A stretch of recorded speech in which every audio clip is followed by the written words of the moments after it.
In this video, I am going to teach you how to log into your Coinbase account using a different device. Whether you're switching phones or accessing your account on a new browser, this guide will help you do it quickly and securely. Let's get started.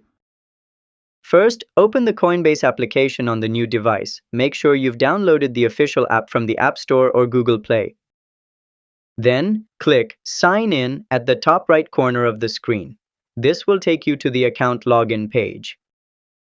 Next, just enter all your login details, including your email and password. Double-check to make sure everything is typed correctly.